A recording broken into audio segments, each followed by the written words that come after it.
धनु राशि वालों 22 से सितंबर 1931 पितृपक्ष में ये 3 काम मत करना वरना बड़ा अनर्थ हो जाएगा। नमस्कार दोस्तों, आप भी अगर धनु राशि के जातक है तो आपको इस बात पर विशेष ध्यान देना होगा कि 22 से 31 सितंबर पितृपक्ष में यह 3 काम मत करना वरना आपके जीवन में बड़ा अनर्थ हो जाएगा। गुरुजी ने विशेष रूप से इस बारे में बताया है, इसलिए आपको भी इस बात पर ध्यान देना होगा ताकि आप जाने अनजाने में कोई गलती ना कर बैठें। वैसे भी जिंदगी में कम परेशानियां थोड़ी है कि पितृपक्ष में गलतियां करके और परेशानी बढ़ाई जाए। दोस्तों, पितृ पक्ष एक बेहद खास पक्ष होता है। इस पक्ष के प्रभाव से ही पूरे साल भर आपके जीवन में खुशियां आएंगी या केवल दुख तकलीफें झेलनी पड़ेगी, इस बात का निर्धारण हो जाता है। पितृपक्ष में आपके द्वारा कोई गलती की जाती है या नहीं, इसलिए आपको पितृपक्ष के इन 16 दिनों में बेहद सावधान रहना चाहिए ताकि आपसे कोई भी ऐसी गलती ना हो जिसकी वजह से आपके पितृ आपसे नाराज होकर चले जाए। पितृपक्ष में आपको ऐसे कार्य करने चाहिए जिसकी वजह से आपके पितृ देवता प्रसन्न होकर ऊर्जावान होकर आपको सुख और संपन्नता का आशीर्वाद प्रदान करे। पितृपक्ष में आपको कौन से 3 काम नहीं करने चाहिए, इस बारे में फुल इंफॉर्मेशन के लिए वीडियो को पूरा जरूर देखें। पितरों को प्रसन्न करने के लिए आपको पितृपक्ष में पंचबलि संस्कार करना होगा। पंचबलि संस्कार का अर्थ किसी प्रकार की बलि देना या किसी प्रकार की अन्य क्रिया नहीं है। बलि का मतलब होता है भोजन। पितृपक्ष में हम 5 प्रकार के जीवों को भोजन कराते हैं, उसे ही पंचबलि संस्कार कहते हैं। पहला जीव होगा कुत्ता, दूसरा जीव होगी गाय, तीसरा जीव कौवा, चौथा जीव चींटियां, 5वां पंचबलि संस्कार देवताओं का होगा। इसके बारे में अगर आप नहीं जानते तो किसी जानकार पंडित से पूछकर इस पंचबलि संस्कार को पितृपक्ष में जरूर करें, इससे आपके पितृ प्रसन्न होंगे। अब हम बात करते हैं उन कामों के बारे में जिन्हें पितृपक्ष के दौरान भूल कर भी नहीं करना चाहिए। पितृपक्ष में वह सभी लोग धरती पर वापस आते हैं जो धरती से जा चुके हैं, इसीलिए पितृपक्ष में हर कार्य दक्षिण दिशा की ओर मुंह करके किया जाता है। दीपक भी दक्षिण दिशा की ओर जलाया जाता है क्योंकि दक्षिण दिशा को यम की दिशा माना गया है और पितृपक्ष में दक्षिण दिशा की तरफ कार्य करने से ही इसका लाभ पितरों को मिलता है। पितृपक्ष में सबसे पहले काम जो नहीं करना चाहिए, आपको मांस, मछली, अंडा, मदिरा, लहसुन, प्याज जैसी तामसिक चीजों का बिल्कुल भी प्रयोग नहीं करना चाहिए। इस समय आपको सात्विक आहार ग्रहण करना चाहिए क्योंकि तामसिक आहार ग्रहण करना शास्त्रों में भी वर्जित माना गया है। दूसरा जो काम आपको नहीं करना है वह है बेजुबान जानवरों को बिना वजह मारना, पीटना, दरवाजे पर आए हुए गाय, कुत्ते या किसी भी जानवर को मारकर भागना। इस समय आप अपने दरवाजे पर आए हुए जानवरों को अपने हाथ से रोटी खिलाएं तो आपको विशेष लाभ मिलेगा। पितृपक्ष में आपको ज्यादा देरी तक सोना नहीं चाहिए, सूर्योदय से पहले उठ जाना चाहिए और बिना वजह किसी के साथ भी मारपीट, गाली गलौज या क्रोध करने से बचना चाहिए। पितृपक्ष में अगर आप झूठ बोलते किसी के साथ बेईमानी करते हैं तो भी आपको पितृ दोष लग जाएगा।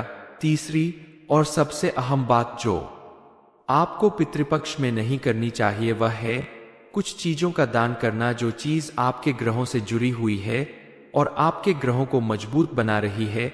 उन चीजों का दान आप पितृपक्ष में भूलकर भी ना करें। जूते, चप्पल, कपड़े, झाड़ू, लोहे या पीतल के बर्तन, ये सारी चीज आप पितृपक्ष में भूलकर भी किसी को दान ना करें। साथ ही तेल भी किसी को दान ना करें। धार्मिक पुस्तक, भगवान की मूर्ति, इत्र या कोई भी खुशबू वाली चीज पितृपक्ष में किसी को दान ना करें। ऐसा करने से आपका शुक्र खराब होगा और आपके पितरों को भी तकलीफ मिलेगी। शास्त्रों में लिखा है कि जब कोई इंसान धरती पर आता है तो उसके ऊपर अपने आप 5 तरह के ऋण लग जाते हैं और इन 5 ऋणों को हर व्यक्ति को किसी न किसी तरह जरूर चुकाना पड़ता है। ये 5 ऋण है देव ऋण, गुरु ऋण, लोक ऋण, भूत ऋण और पितृ ऋण। इनमें से किसी भी ऋण को अगर आप नहीं चुका पाएंगे तो उसकी वजह से आपको ऋण दोष लगेगा। वैसे जीवन में तो दुख मिलता ही है, मृत्यु के बाद भी यह संस्कार के रूप में आपके साथ जाता है। चलिए जान लेते हैं कि इन 5 ऋणों को आप कैसे चुका सकते हैं। सबसे पहले हम बात करते हैं देव ऋण की। इसे चुकाने के लिए आपको हवन पूजा करना जरूरी है। आप हवन में जितनी आहुतियां देते हैं उतना ही आप अपना देव ऋण चुका पाते हैं। लगातार कई सालों तक हवन करने वाले लोगों के ऊपर से देव ऋण पूरी तरह से खत्म हो जाता है। गुरु ऋण चुकाने के लिए आपको अपने गुरु से जो भी शिक्षा मिली है उसे अगर आप बिना कोई मोल लिए किसी को प्रदान करते हैं तो गुरु ऋण अपने आप चुक जाता है। यानी आपने अगर शिक्षा ली है और आप बिना फीस लिए किसी बच्चे को पढ़ाते हैं तो आपका गुरु ऋण चुक जाएगा। लोक ऋण चुकाने के लिए आप लोक कल्याण का कार्य अगर करते हैं, गरीबों की मदद करते हैं, जरूरतमंद लोगों की जरूरत पूरी करते हैं तो इस तरह से आपका लोक ऋण भी चुक जाएगा। पितृपक्ष में एक काम ऐसा है जिसे आपको जरूर करना चाहिए। दरअसल पितृलोक सूर्यलोक के बराबर में माना जाता है, इसलिए पितृपक्ष के 16 दिन आपको सूर्य देव को अर्घ्य जरूर देना चाहिए। अर्घ्य देते समय आप जल में थोड़ा सा काला तिल मिला ले तो ज्यादा लाभकारी होगा। सूर्य देव को अर्घ्य देने से आपके पितरों को ऊर्जा मिलेगी और उनको मिलने वाली ऊर्जा की वजह से ही वो आपसे प्रसन्न होंगे और आपको आशीर्वाद देंगे। बात करते हैं भूत ऋण की, तो भूत ऋण सिर्फ भोले बाबा की पूजा आराधना से ही चुक सकता है। अब बात करते हैं 5वें ऋण की यानी पितृ ऋण की, क्योंकि बाकी सारे ऋण तो इंसान चुका सकता है लेकिन पितृ ऋण चुकाना इंसान के लिए सबसे ज्यादा मुश्किल होता है।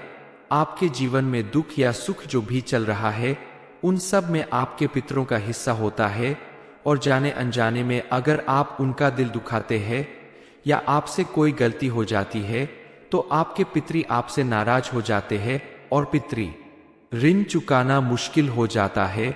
इसलिए पितृपक्ष के समय कुछ बातों का विशेष रूप से ध्यान देना चाहिए और कुछ ऐसे काम हैं जिन्हें भूलकर भी आपको पितृपक्ष में नहीं करना चाहिए। चलिए जान लेते हैं उन कामों के बारे में जिन्हें पितृपक्ष में अगर आप कर लेते हैं तो आपके जीवन में परेशानियां बढ़ जाती है, आपके पितरी आपसे नाराज हो जाते हैं। लेकिन कुछ ऐसे भी काम है जिन्हें करके आप अपने पितरों को ऊर्जावान बना सकते हैं, प्रसन्न कर सकते हैं। आपके पितरी अगर आपसे प्रसन्न होंगे तो आपको ढेर सारे आशीर्वाद देंगे। धनु राशि वालों 22 सितंबर 1931 पितृपक्ष में ये 3 काम मत करना वरना बड़ा अनर्थ हो जाएगा। नमस्कार दोस्तों, आप भी अगर धनु राशि के जातक है तो आपको इस बात पर विशेष ध्यान देना होगा कि 22 से 31 सितंबर पितृपक्ष में यह 3 काम मत करना वरना आपके जीवन में बड़ा अनर्थ हो जाएगा। गुरुजी ने विशेष रूप से इस बारे में बताया है, इसलिए आपको भी इस बात पर ध्यान देना होगा ताकि आप जाने अनजाने में कोई गलती ना कर बैठें। वैसे भी जिंदगी में कम परेशानियां थोड़ी है कि पितृपक्ष में गलतियां करके और परेशानी बढ़ाई जाए। दोस्तों, पितृ पक्ष एक बेहद खास पक्ष होता है। इस पक्ष के प्रभाव से ही पूरे साल भर आपके जीवन में खुशियां आएंगी या केवल दुख तकलीफें झेलनी पड़ेगी, इस बात का निर्धारण हो जाता है।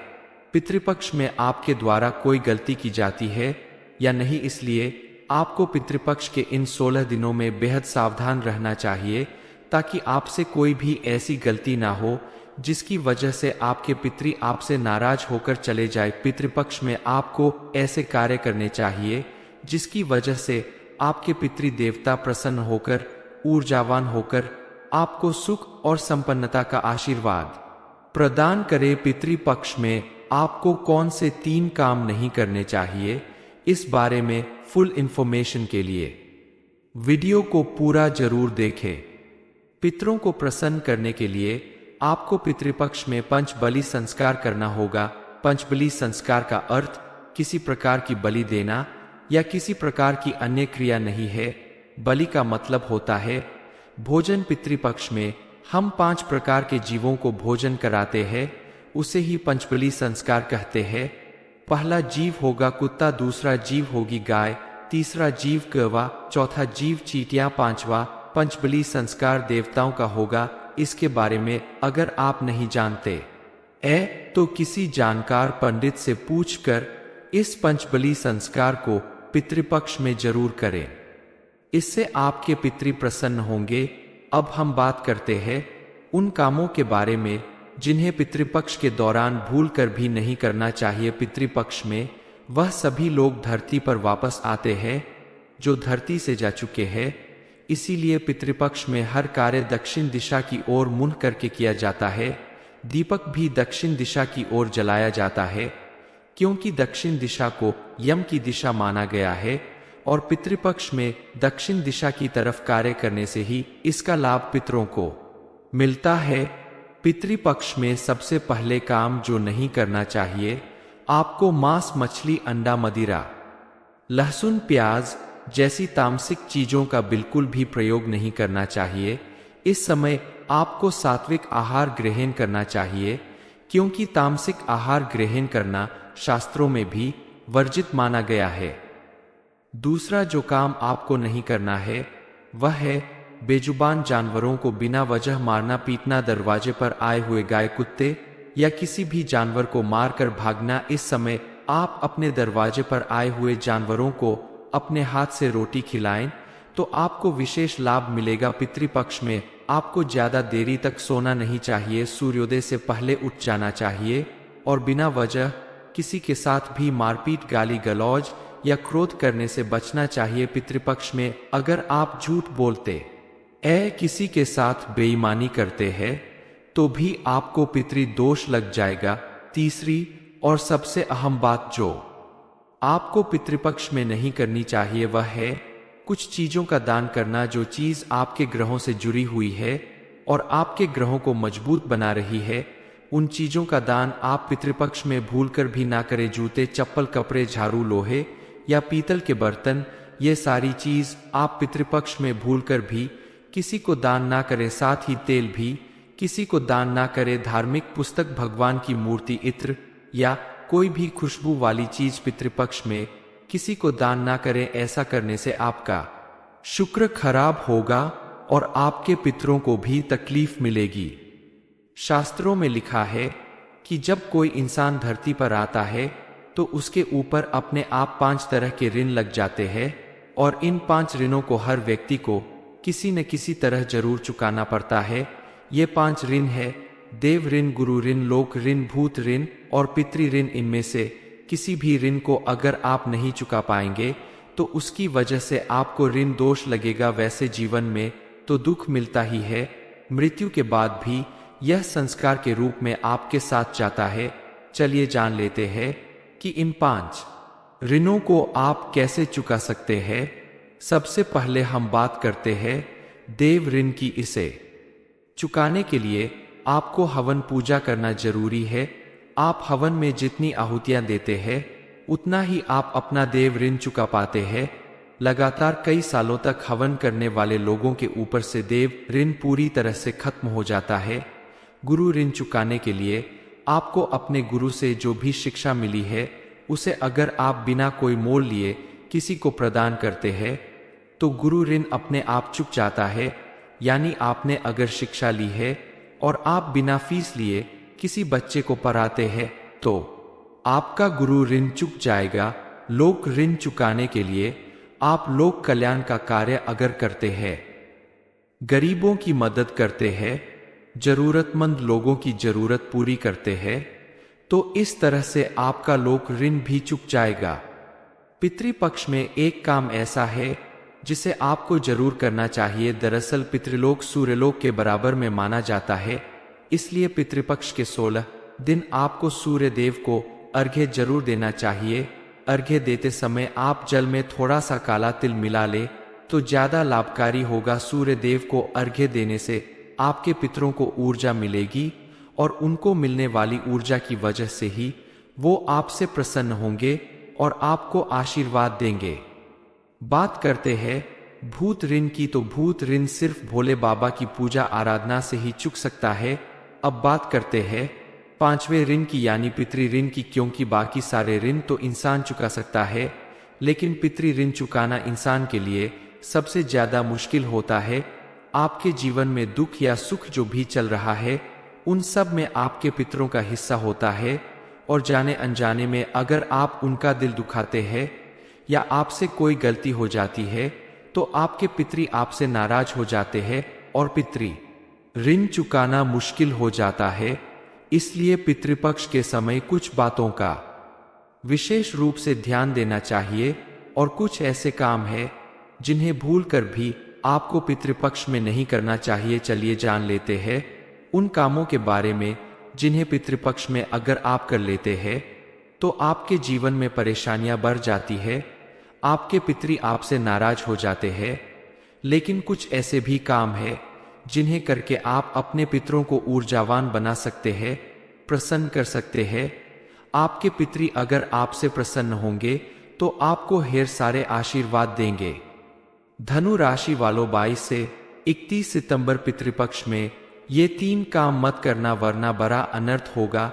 ये इन्फॉर्मेशन अगर आपको अच्छी लगी हो तो वीडियो को लाइक करें, शेयर करें, साथ ही चैनल को सब्सक्राइब करें ताकि आगे भी आपको गुरुजी की कृपा मिलती रहे।